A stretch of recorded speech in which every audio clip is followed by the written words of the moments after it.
হিমন্ত বিশ্ব শৰ্মাৰ কুকুৰ কুকুৰ নামনীয় ক্ষমতা বিস্কুট থৈ দিছো নামনীয় ক্ষমতা কুকুৰ উজনি অসমৰ এই কুকুৰ হত ভিডিঅ'ত দেখা পোৱা এই কুকুৰ হত নামনীয় ক্ষমতা বিস্কুট থৈ দিছো আহিবি বিস্কুটৰ লগতে হৰিৰ মাংস যি খোৱা তাকে দিম আহিবি হা তাৰ লগতে এনেকুৱা পিটন চালা এনেকুৱা পিটন দিম পিঠিৰ ছাল উঠাই পেলাম উজনি অসম তোৰ দেউতাকৰ নেকি উজনি অসম তোৰ দেউতাকৰ বেপাৰীৰ ওপৰত অত্যাচাৰ কৰি আছো যি বেপাৰীৰ ওপৰত তহঁতে চব্জি নিকিনিলে ভাত খাব নোৱাৰিবি এসাঁজ তাক অত্যাচাৰ কৰি আছ তহঁতক ব্যৱসায় কৰিবলৈ মানা কৰিছে কোনে তহঁতক ব্যৱসায় কৰিবলৈ কোনে মানা কৰিছে তই দোকান দি তই চব্জিৰ দোকান কৰ তোক কোনে মানা কৰিব বেলেগৰ ওপৰত অত্যাচাৰ কৰিব আহিছ হিমন্ত বিশ্ব শৰ্মাৰ বিস্কুট খাই খাই তহঁতৰ তেল ধৰিছে হা তেল যদি দেখাব আছে নামনীয় ক্ষমতা ইমান বাপৰ বেটা যদি হোৱা নামনীয় ক্ষমতা যি কৈছা যে বস্তু পাতি গোটাই ল চোৰ চালা চোৰৰ নহয় তই কুকুৰ হয় বেলেগে দিয়া বিস্কুট খাই বুকবুকনি কৰি আছে উজনি অসমত তোক কোনে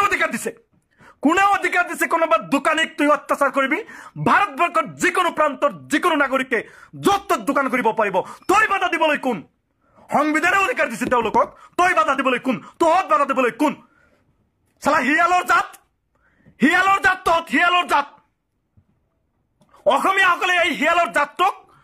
বহিষ্কাৰ কৰিব লাগে তেওঁলোকে বান্ধি পিটাব লাগে উজনি অসমৰ আমাৰ অসমীয়া ভাইসকলক কৈছো এই হিয়ালৰ জাত অসমীয়া বুলি নাভাবিব এই কেইজন হিয়ালৰ জাত আৰু এই হিয়ালৰ জাতৰ ভিতৰত চিতু বৰুৱা শৃংখল চলিহা এওঁলোক পৰে এওঁলোক হৈছে হিয়ালৰ জাত হিয়ালৰ গ্ৰুপ চালা তই কোনে সাহস দিছে তোক কোনে সাহস দিছে নামনীয় অসমত বিস্কুট মাংস গাখীৰ যি খাবি তাকে খুৱাম নামনীয় অসমত ইমান যদি হিম্মত আছে চালা তই যতে পাবি ততে মিয়াক ধৰি অত্যাচাৰ কৰিবি সহ্য কৰিব লাগিব তোক কোনে অধিকাৰ দিছে তই মিয়াক যেনে তেনে অত্যাচাৰ কৰিবি একবাৰ টুটি ছিঙি পেলাম তই অসমীয়া আমি অসমীয়া নহয় নেকি ততকে ভাল অসমীয়া তই ভাষাৰ ভিত্তিত অসমীয়াক ভাগ কৰিবি ভাষাৰ ভিত্তিত অসমীয়াক ভাগ কৰিবি যাবিচোন হে মিচিংসকলৰ মাজত যাবি যাই কেনে কবি যে অসমীয়া ভাষা ক পিটি তোৰ ছাল উঠাই দিব বিজেপিৰ দালালগিৰি কৰি আছ ইলেকশ্যনৰ আগত তহঁতে মিয়া খেদিব লাগে তাৰ আগত পৰা নাই তাৰ আগত কৰিব পৰা নাই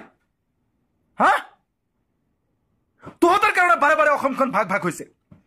এটা সময়ত অৰুণাচল গুচি গল এটা সময়ত মেঘালয় গুচি গল এটা সময়ত ত্ৰিপুৰা গুচি গল এটা সময়ত নাগালেণ্ড গুচি গল আৰু এতিয়া বড়োলেণ্ড যাওঁ অৱস্থা যোৱাৰ আগত প্ৰত্যেকটো অংশ ভাগ হোৱাৰ আগত এনেকুৱা ধৰণে বিটিআৰৰ নিচিনা স্বায়ত্ব শাসন দিয়া হৈছিল তাৰপিছতে তেওঁলোকৰ লগত পৰা নাই তেওঁলোকে দাবী কৰিছে আমাক বেলেগ ৰাজ্য লাগে এতিয়া বিটিআৰখনো যাব লেতেৰা ৰাজনীতিৰ অংশীদাৰ হবলৈ কুকুৰৰ দৰে বেলেগৰ বিস্কিট খাই ভুকভুকিনি কৰি আছ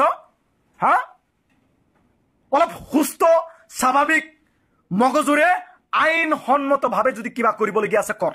তাত কোনেও বাধা নিদিওঁ আমি তই আইন শৃংখলা বজাই ৰাখি কৰিবি আমি আইন শৃংখলা বজাই ৰাখি কৰিম যদি কোনোবা বিদেশী আছে তেওঁলোকক চিনাক্ত কৰ চৰকাৰক দাবী জনা যে চিনাক্ত কৰক যিমান বাংলাদেশী আছে সেইটো কৰিব নোৱাৰা তোক অধিকাৰ কোনে দিছে নামনি অসমত কুকুৰ নামনি অসমত হাত ভৰি বান্ধি তোক এনেকুৱা ধৰণে পিটন দিয়া হ'ব তোৰ পিঠিৰ ছাল উঠাই দিয়া হ'ব